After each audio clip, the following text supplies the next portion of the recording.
Thank you for talking with us today. Could I get you each, please, to introduce yourselves and tell us your occupation?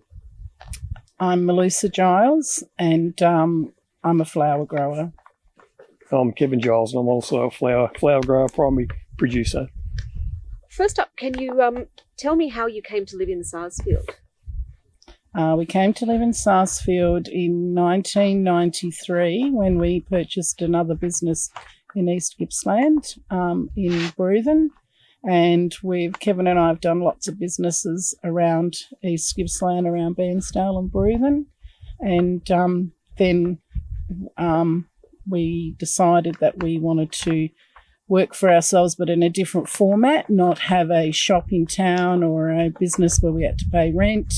So Kevin decided he wanted to grow flowers. So that was our journey into becoming flower growers. And tell me about the flower farm you had here prior to the recent bushfire season. Our flower farm was pretty magnificent. Kevin and I have worked at 15 years. It's been a real journey. We both started and we were both working full time, had our girls and their friends help us plant some of the plants in the paddock, and then just kept going from there. We made it bigger and bigger. And we would have 14,500 protea bushes and leucodendrons and banksia. I'm just going to show you a couple of photos that you've provided to us of your... Can you just have a look at these and just describe what we're looking at there? These are of your farm before it was Yes. there? Yep. So this is Leucodendron Safari Sunset. They look like we've just been pruning those. Yeah. And the spring golds there. Yeah, well, the red ones are they're ready to be harvested there. Yeah. And then this is a beautiful rainbow over our property with all our lovely leucodendrons there. And these are leucospermums. So different times of the year we would cultivate different flowers. In, say, from August through to December, we grew a flower called leucospermum, which a lot of you might know as a pincushion. They're absolutely magnificent. And then in, say, from March through till June, we would grow proteas. Proteas. Yeah. Our business was very seasonal as to what flowers were available at certain times of the year. Yep. And when we were harvesting and when we'd have a big flush, we would work up to 14 hours a day. We would just, Kevin would walk about 16K a day picking. I would work the shed. And, we had a really, really good thing going. Can you tell me about the facilities that were on your property? The flowers used to be down here. There's just a couple of them still alive. Can you tell us about the facilities that you used for the flower farm on the property? So facilities were, we'd started off with just working out of a shed, out of our garage, which eventually we managed to buy a very small cool room.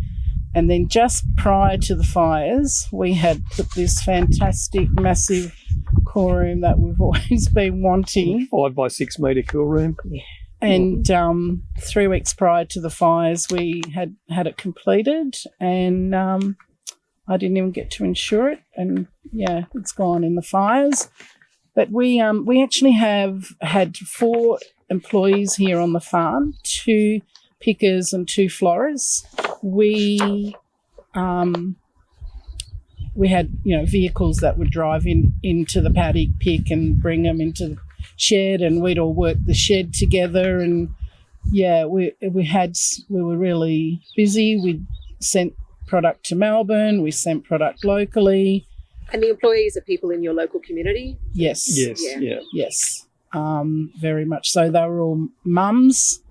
We very much worked in with our women as far as school hours, and we had a really great thing going with our employees. Turning to the fire season, obviously I think we were all aware it was a bad fire season coming. Can you talk a little bit about any preparations that you made or your awareness about the potential for bushfires? Yeah, we'd obviously tidied up around the house, cleared trees and bushes away from the buildings, and cleaned up whippersnip mode and all that sort of thing. But didn't have a sprinkler system on the house. But And before leaving, because as I understand it, Milusa, you were away when the fires actually came over, and you made some preparations within the house. Yes, so every summer there's always threats of bushfires here in East Gippsland. Sometimes they're closer, sometimes they're further away. We've learnt over the years to try and be as prepared as we can. I always had very, personal items packed, especially our business papers, our family photos. So I always have them packed, but on other years I have actually taken our pictures and things off the walls. And this year I just had this sense of a feeling that this year was going to be bad. So prior to leaving the property on the Saturday before Christmas, I packed a carload of suitcases that I'd packed family photos and the business papers, and I took them into a friend in Bairnsdale in town. And Kevin stayed on. Kevin, would you be willing to tell us what it was like? You stayed while the fire front came over? Oh, yes, it was pretty intense. There was spot fires starting, or first the fire across the highway down towards Mossy Face, and that was all burning over there, down through the 11 mile. And then another second front came through, and there was spot fires starting everywhere. There was helicopters flying around, so to evacuate. The water bomber helicopter came in and dumped 3 loads on a outbreak in the shelter belt, and that sort of put it out. Then the fire brigade came and had another go at it, but as soon as they drove away, they just flared up again, and there was spot fires everywhere by that stage. When you refer to the shelter belt, can you describe what you mean by that? It's a shelter, a patch of bush that's probably 10 metres wide by a kilometre long on our property.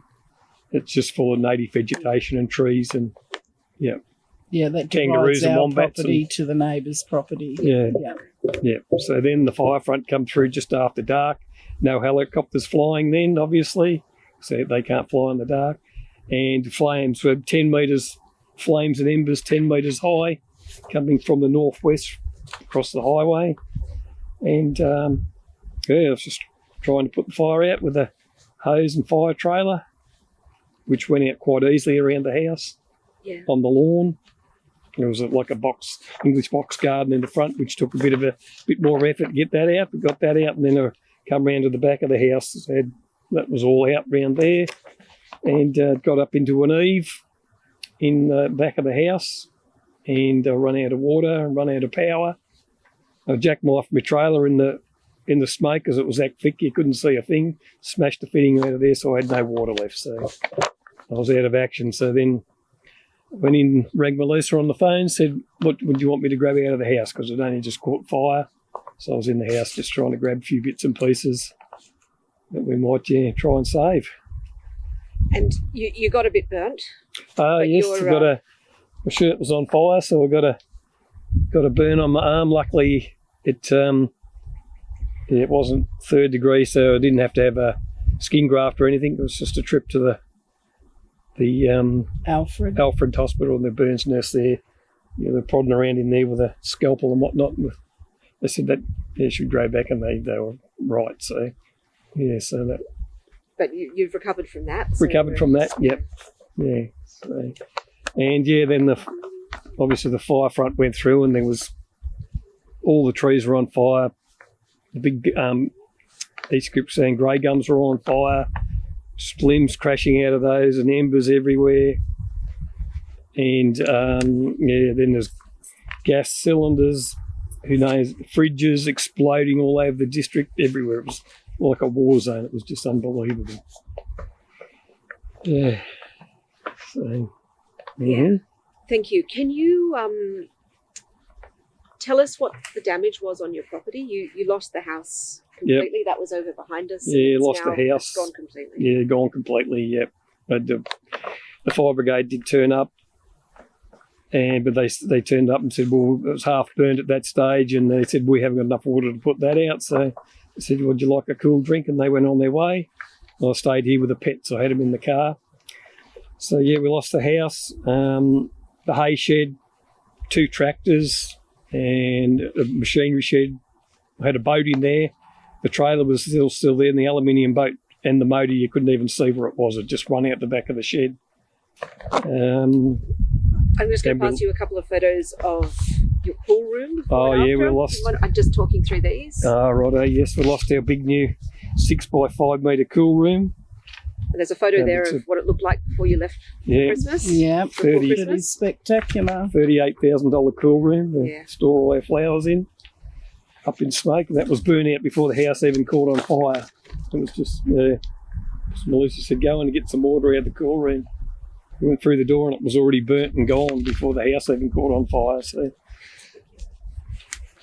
Okay, so... we've lost a little Terios as well, like a car. You know, the cars, they survived. We had them parked out on dirt and whatnot. But caravan we lost as well. We lost about 13,500 producing proteas and leucodendrons and banksia plants.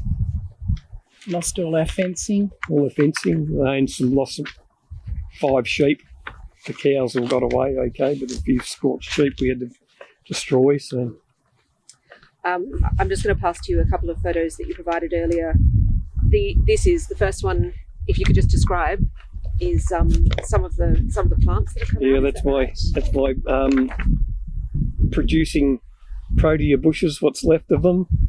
So obviously, there's one protea bush survived out of the whole lot, and that's it. So yep. And then I think the second one is that's where they were. That's where they were. That's the clean up in progress. Pick up all the sticks and rip all the stumps out of the ground to the left and the plants to the left to burn. So, yeah. Thank you. I don't think people understand the enormity of how much destruction is left behind. The workload, don't you think? Mm-hmm. Just even like when the company came and had cleaned up the house site, just the amount of dirt and just everything that they took away, how much you have to spend to put your infrastructure back. Yeah. You know, I mean, it sounds stupid, but it's dirt. It costs you thousands. Crushed rock, yeah. Thousands of dollars to bring dirt back onto your house site or your crushed rock or your gravel, all that. Everything you do costs you money, and it's all stuff you already had. You know, I just find that I don't think people realise. You know, you can see it all around you, but until you've actually been through it, you don't realise. You don't realise there's value in the dirt that holds your house up. Exactly. Yeah, in so much, and everything you've done over the years is just totally ruined. Yeah, and I know it just sounds trivial, but it's not. It's just to us, it's a lot. Like Kev put a lot of work into this property, you know. So have everybody else that's lost things. Yeah, it's really. So that piece of timber that you had that you go and used to do a job, it's not there anymore. That's all burned, gone up in smoke. And everything's so difficult. And you go and do something and you go, oh, we don't have that anymore. Oh, we don't have that anymore either. You know, every day, don't we? We just think of things that we no longer have. Yeah, you know. In the period immediately after the fires, when you first came back, that first period, can you just describe a little bit the support that was provided and what it was like trying to access that sort of support? Yep. So at the start, I obviously stayed in Kyneton. I didn't even come back. I just couldn't bring myself. My daughter came back and helped Kevin with her husband to get the animals off the property. Because the stockyards were half burnt down, so then you've got to try and patch up stockyards to get cows and calves in there to take them away to somewhere that's got fences. And we actually stayed in Kyneton, and we found that we had to come back here. You have to be in that community so you know what's going on, so you can go to the relief centre because you really need to be at the relief centre. You went to Centrelink over there, didn't you? Yeah, I went to Centrelink in Sunbury and I was basically just fobbed off. They had no idea. They basically were just so rude. Weren't even helpful. Yeah. So we came back to East Gippsland and, went straight to the relief centre. That was, they were just fantastic. Yep, come in this room, fill out this paperwork, and it got things rolling. Your Red Cross, your Salvation Army, all those. And then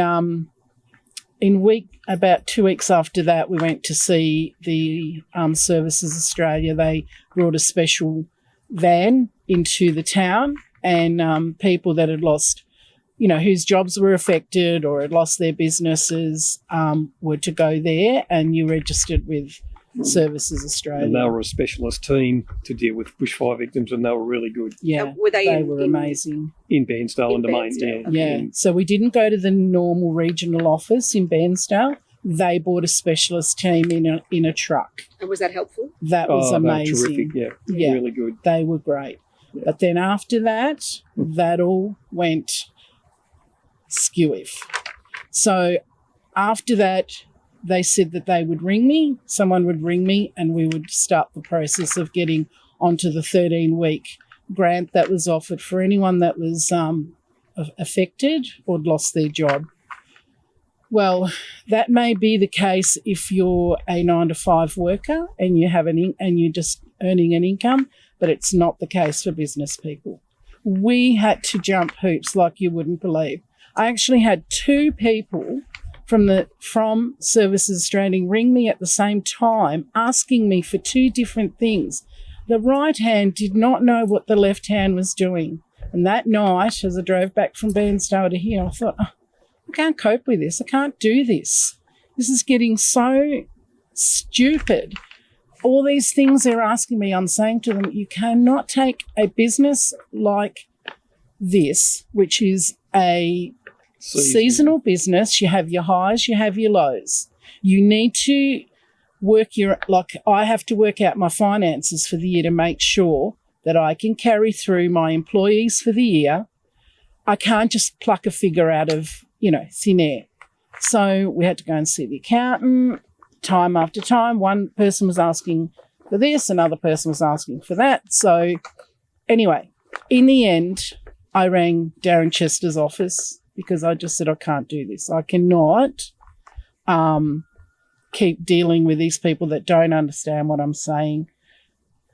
As it turned out, the lady said the next day they would have a meeting and she would get back to me. Well, that morning, someone else rang from Services Australia and he was amazing. He just said, he sat with me and he talked to me and we worked it all out and he got us over the line. So that definitely needs to be improved in the future because that is something that you actually cannot cope with that with everything else that's going on around you. Yeah. That's the 13-week. That was the 13. It's the hardest money we've ever earned to get that. Which was supposed to be a very simple thing. It just was not simple at all. Honestly, we're tough. And it did our head in. In the end... They wanted 2018-19 tax figures, and then they wanted the update for 1920, and then they wanted, the 8-week projected income. Yeah. And then they wanted... I just said to him, I can't project my income. And then the previous 8 weeks before the fire. Yeah. The goals just kept changing all the time. Yeah, it was really... That, I must say, if anything's to improve for business people, that it just can't be worked like that. It was, and in the end, I ended up saying to the gentleman, look, mate, there's nothing I would want more than to be down my paddock, picking my flowers and sending them to market and earning my own money, being independent like we always have, than to be on the phone begging for $250 a week. Mm-hmm. You can see why people would put their hands up and say, I don't want to do this. Farmers, old farmers, they wouldn't do that. No way. We're younger people. We can use computers and things. Just imagine people in their 70s, old farmers that just they wouldn't do it. Yeah, they just run the fire. Yeah. How long did it take ultimately to get approved? To that point? 7 weeks. You said earlier it was important to be in the community to access the services. It was really difficult to access them from other places, but your house was gone. What did you do in terms of coming back to the property? So Kevin and I were fortunate that we were able to buy a caravan, and we met up with our the insurance assessor, and we didn't even know, but apparently on our policy we had a 52-week. They would pay our Rent rental for assistance. 52 weeks. The house got destroyed. So they were quite happy to give us a lump sum and put it towards our caravan. So Kevin and I bought a caravan.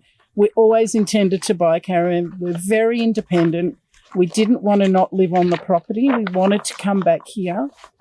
And so we got the caravan and we came back here, there's work to be done. Every day there's work. You can't be renting a house in Bairnsdale and driving out here every day. We're fortunate one of our sheds survived. If we didn't have that shed, it would have been 1,000 times harder. At least we were able to go in there, get out of the sun, because you've got to remember it was still summertime. We still had warmth. All the rubble was still here, all the house, remnants of the house and the tin and everything's there blowing around, creaking in the wind and smelling of burnt plastic. And there was not a shade, no shade in sight. No shade at all, And so, that's how we came back to the property and able to buy a caravan. But look, there will be a lot of people that would not have been able to afford to do that. Yeah. So you said the insurance money went towards that, but it didn't cover the cost of the caravan? No. We put up some of our own money. Yeah. You mentioned the insurance. Can you talk a bit about what the experience of getting the insurance was Our like? experience was amazing. We had a fantastic company we were with, a local company, and can't tell you enough how grateful we were. There was never an issue at all. And you showed us earlier your plans for the new house, and so that's well in train, but currently sitting with council waiting for approval. Is that right? Yeah, that's correct. Still waiting for council approval on that one. When can you start once you get approval? How long will it take? Well, about 2 weeks later when the builder gets the building permit through. So hopefully it starts very soon, so it can be in there before Christmas. Yeah. All the kids will come down for Christmas in the new house. So very good. You spoke about the Centrelink payments. Have you received other government support? Yes. Yep. So after, that truck came to town, they had specialist people for business. Australia? Yes. Yeah. They had people there, specialist people in that truck to deal with businesses and farm, like drought-affected farmers and whatnot. Yeah. They'd been in drought here for 4 years before the fires come through and wiped us out. So they put us on to Rural Finance Victoria, and they took us through all the grants that were available for primary producers and small business. And from there we just, there was, lots of paperwork. Obviously, they don't fill out your paperwork for you. They just guide you. You have to come back and do it all yourself. And so that's how we started out. We started with trying to get our $75,000 primary producer. And I must say that was one of the easiest grants that we had received. So you've been successful in obtaining that? Yes. Yep. And we always said that if we got that grant, that was going to be our decision on whether we stay here or we go. Because if we didn't, without that money, I don't think we could afford to keep going, replanting and... Yeah, it was supposed to cover things that weren't covered in insurance, like we lost our other big shed, which wasn't insured. And this is a new big shed that That's we the can replacement see in shot just shed behind there. you. Yeah. We're part of the 75,000 grant and a new tractor. Yeah, and some fencing. And some fencing. So between the insurance and the money that you've received to date, what have you been able to cover and what are you now left not uncovered for? So obviously we're having to access some of our money to live on because we're only getting our $250 a week. We've managed to get onto what they call the farm household allowance, for primary producers so that we can stay on the property and try and rebuild. But of course, $250 a week's not really enough when you've still got business expenses. We've got vehicles, we've got things to pay here. Insurances. Yeah. So we're I've lost my train of thought now. So Sorry. it's about maybe if you could describe what you have managed to replace. You've got the house. The house is coming. That's covered by Yes. insurance. Yeah, we've had Blaze Aid. I've bought fencing materials, and Blaze Aid have been a great help. They've been in, stood the fences up, and done a lot of work. Yeah, they've been really good. Yeah. And we've got the nice big shed back there. Yes. But where we're sitting at the moment is where the cool room used to be. Yep. So we also were very luckily successful in getting the Victorian Small Business Grant. So that comes in two $25,000 increments. We were able to get our first $25,000, which we applied to replace our cool room because that wasn't insured. So we have that money aside. Now that this big shed's built, we will now put the cool room in there ready to start. And, it was really important to get that big shed because we actually can now start doing a workshop. We have ordered plants to replant, and they will need to be repotted once they come. And, so we still have internal fencing to do. The sheep are still away on an adjustment, and the cows are still away on an adjustment at the moment. So it's just We have got a grant for some of the irrigation to replace that. Most things, we've been lucky. We really have been lucky in our grants because that is helping us to pay for things along the way. Yeah. Red Cross is still giving out grants. They are saying that there will still be more, but potentially down the track. I think we're on stage 3 was the last grant we've got. The Salvos are now also giving another grant, which hopefully in the next couple of weeks someone will ring and assess us again for that. So all those little things help because as soon as a $10,000 grant comes in, there's always something to pay. Like I said about the dirt. We've paid probably $7,000 in buying dirt, gravel, sand, all that sort of stuff. So as fast as those grants come in, they're going up because obviously we're not earning any income. So for us to go and get a off-the-farm job means it's going to take us off the farm to do what we need to do for the replant. So we're in a catch-22. We would like to potentially go and get work to make some money, but we can't because we need to be here if we're serious about replanting. We're very close to a little bunch of little plants over here. Yep. Which I understand will be ultimately going down the field a bit from us. Yes. Can you talk a bit about what's involved with the replant, how long it'll take before your farm's up and running again, productive again? Yeah, so we've obviously been picking up sticks and trying to level out the ground where the bulldozers ripped everything up. And we've got to get the discs in to disc all the paddock up, then try and level it out, plant the plants, put the irrigation lines in, punch the drippers in the 200-metre rows, and then hopefully the weather's kind to us and we don't have another 48-degree day because every single one of those plants will be dead if we don't have some sort of shade infrastructure over the top of it. So it's going to be risky to replant and try and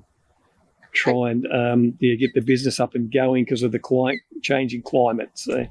And really, what we're talking about is the plants that can go in this year will be these little Banksias. Other than that, nothing else can go in because we've had to order our plants. Now it takes time for them to be propagated. The first lot will come in October.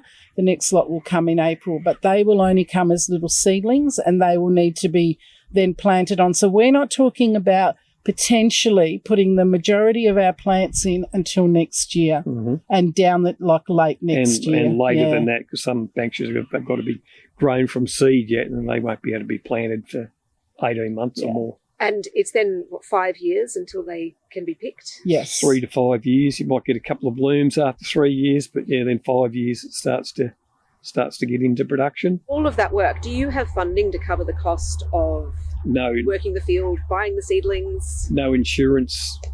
You can't, uninsurable, a crop like that. Yeah. So So So how that do will you- have to come out of some of the grants and So on $250 a week, you can't afford that, I assume. So Yeah. that's dependent on getting further grants. small business grants, for irrigation. Yeah. Yeah. And in the Pumps and meantime, tanks we and- still need to somehow get us through the next 5 years till we start being able to actually pick. So it's going to be off farm work eventually after 12 or 18 months.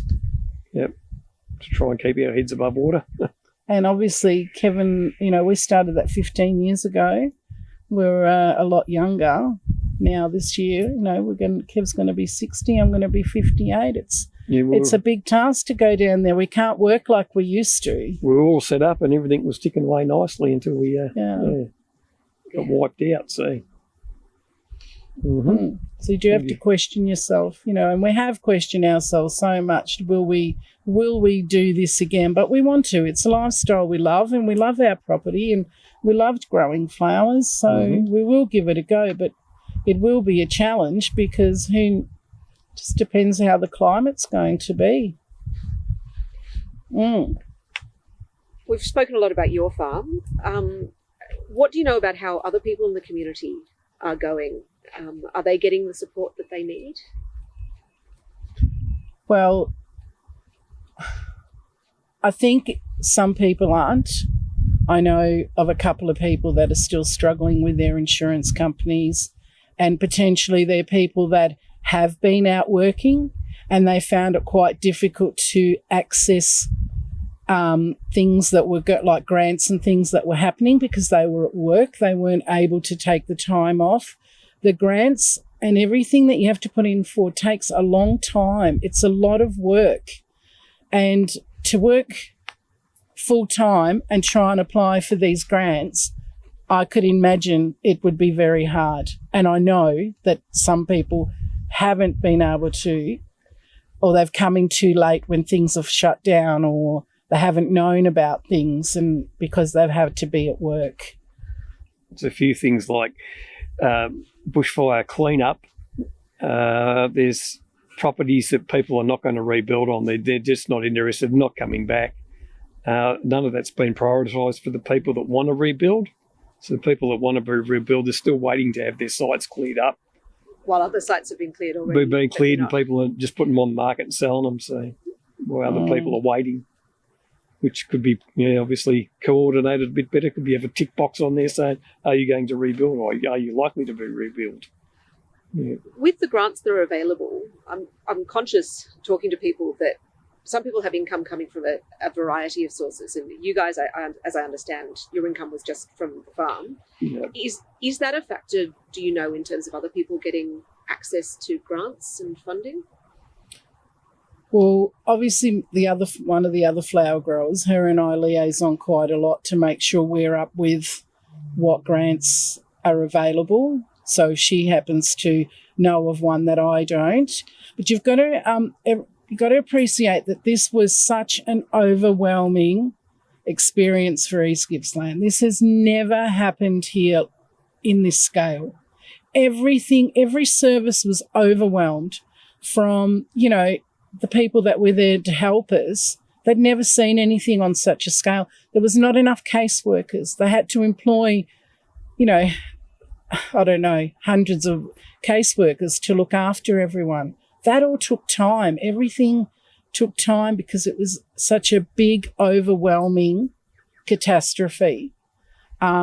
So for the start of things, sometimes we knew a bit more than what was happening because we were onto it. We were speaking to our accountants. We were speaking to our, the rural finance people, whereas the normal person that's just a worker would not have had that support.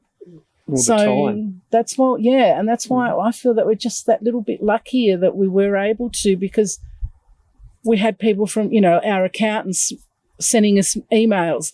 This grant's coming out, that grant's coming out. Whereas I wonder if other people that are just workers would have had that. So without that accounting support, would it Yeah. have been much more difficult? Oh, Yeah, near definitely. impossible, I would have thought. Yeah. Especially the farmhouse grant. Supposed to be complete in half an hour. We had two-hour sessions with our accountant and still wasn't finished. Mm. And the accountants just had to do a whole heap of stuff for it now, but no. With all of those difficulties, what about the mental health aspect for the community? Do you feel like the community's getting the help they need, accessing the help that they need? I hope so. I'm having counselling because I just, couldn't cope with everything. So, look, there'll always be those people that won't accept counselling, but I'm hoping that, people are taking up the offers because the offer is there. It definitely is there. It's just whether you're that sort of person to take that on board. And it makes a huge difference because they really do ground you and let you see things in perspective. And like, for instance, with my counselling, she's seen me how angry I was at the start and how much we've moved on. And I try to be very respectful of not saying to people, oh, we've got this and we've got that, because other people might not. Other people might not be in that fortunate situation. Because if you were a primary producer and you didn't live on your property, you didn't get anything. It had to be your primary residence to access a lot of these grants. So you kind of don't like to really, throw mud in people's faces and say, well, we're lucky we got this and we got that. But we're lucky, yeah, but bloody hell, we're not lucky either, I wish we weren't having to have this conversation. Really do. Do you want to take a break? No, I'm Sure. okay. I wear my heart on my sleeve. I can't help it. Good. Yeah, it just makes me sad, for everything that you've lost. Yeah. Milusa, do you have anything else that you wanted to add that you'd like people to know? Oh, I just really want people to know how hard it is and that it does, totally turn your life upside down. And it's hard enough if you're just a worker, but when it's actually taken your livelihood as well. And we're not a cafe or a restaurant where we can just go and build a new venue and we can start rebuilding the business. We're not like that. This is a 5 to 7 year thing because what we plant this year is only a fraction of what's going to replace. We're talking about 7 years, I reckon, before we're back to earning an income off this land. So I'd probably like to thank the community groups like the Rotary that's helped us out, and a number of church groups, Red Gum Church Group and Billy Graham Church Group come from America to help us clean up around the place. And was there any other? There's lots of people come to help. It was terrific. Friends that come up to help us, and Glen Ferry Rotary Club come up from Melbourne, and they really helped us out a great deal. It was good. Thank you both for your time. thank you. All right, thanks.